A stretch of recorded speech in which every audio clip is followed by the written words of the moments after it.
एक कोई व्यक्ति जिसका एक नियम था, हर साल वो गंगा नदी के घाट पर जाना और स्नान करके वापस आ जाना। संध्या पूर्व वो वहां पहुंच जाता था और रात्रि को वहीं घाट के किनारे सो जाता था।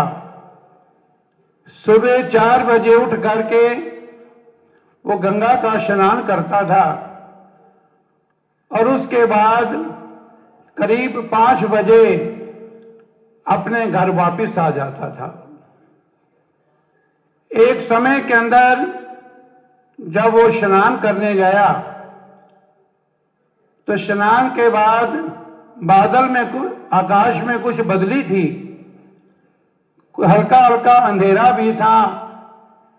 जब घर वापस आने लगा तो कहते हैं रास्ता भूल गया।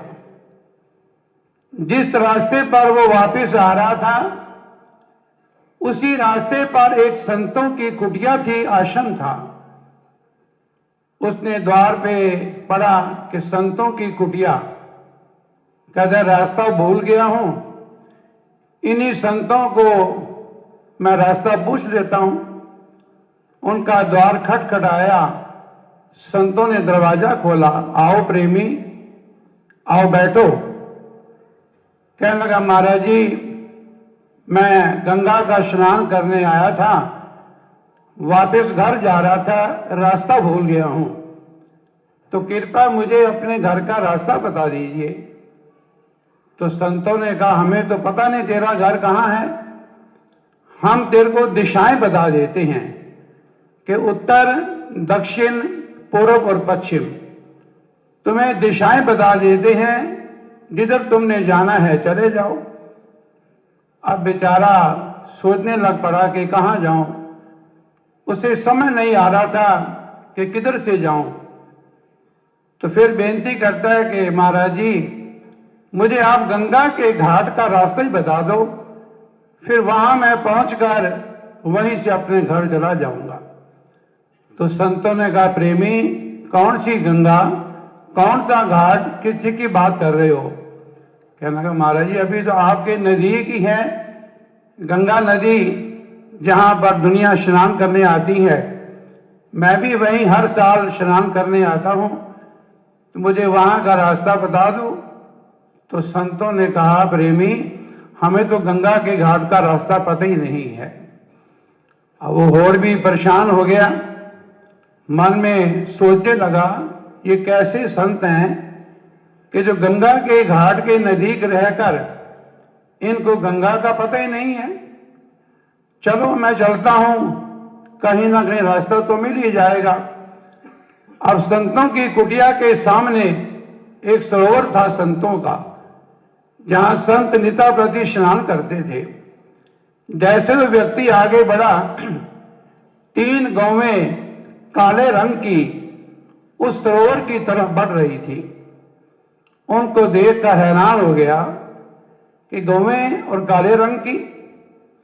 उनके आगे खड़ा हो गया हाथ जोड़ के, लगता है ये कोई देवियां हैं। पूछने लगा देवियों आप कौन हो और आपका रंग ये काला कैसे? तो कहने लगे हम तीनों बहनें हैं, गंगा, जमुना और सरस्वती। हमारे घाट के ऊपर पापी लोग आके स्नान करते हैं तो हमारा रंग काला पड़ जाता है। ये संतों का सरोवर है, हम निता प्रति इस सरोवर में स्नान करने आते हैं, क्योंकि संत महापुरुष यहाँ रोज स्नान करते हैं। ये बड़ा ही पवित्र जल है, इसलिए पवित्र जल में जब स्नान करते हैं हमारी कालक उतर जाती है, हम यहाँ से सफेद होकर के वापस जाती हैं। तो सोचने लगा कि मैं भी कितना मूर्ख हूं जो संतों पर संशय कर रहा हूं कि जो गंगा के पास रहकर के भी इनको गंगा का पता नहीं, और ये तीनों नदियां इन संतों के सरोवर में स्नान करती हैं। वाकई संतों की बड़ी महान महिमा है। उसी वक्त उल्टे पैर संतों की कुटिया पर आया हाथ जोड़ के बेनती करी, प्रभु मैं बड़ी भूल कर बैठा, आपके ऊपर मैंने संशय किया। मैंने आज आपकी महिमा को जाना कि जिन नदियों के ऊपर लोग स्नान करते हैं वो नदियां तो संत महापुरुषों के चरणों की दासी हैं, वो उनके घाट पे आके स्नान करती हैं। प्रभु मुझे क्षमा करना। तो संतों ने फरमाया कि प्रेमी, सत्संग की बड़ी महान महिमा है। महापुरुषों के चरणों के अंदर जो भी आता है उसको सच्चा भक्ति का फल मिलता है। तीर्थ जाए एक फल, संत मिले फल चार, सतगुरु मिले अनेक फल, कहे कबीर विचार। परम संत कबीर साहब जी फरमाते हैं कि महापुरुषों के चरणों का इतना महान फल है कि जो त्रैलोकी के अंदर भी ऐसा फल किसी को नहीं मिलता। जो हमें गुरुमुखो महापुरुषों ने हमें श्री अनंतपुर धाम भक्ति का सच्चा दरबार दिया है। त्रैलोकी से न्यारा हमारे श्री परमहंसों महाराजों का ये सच्चा दरबार, जहां पर गुरुमुख जन्यता प्रति श्री आरती पूजा, भजन सिमरन, सत्संग सेवा, दर्शन ध्यान का लाभ कमाते हैं।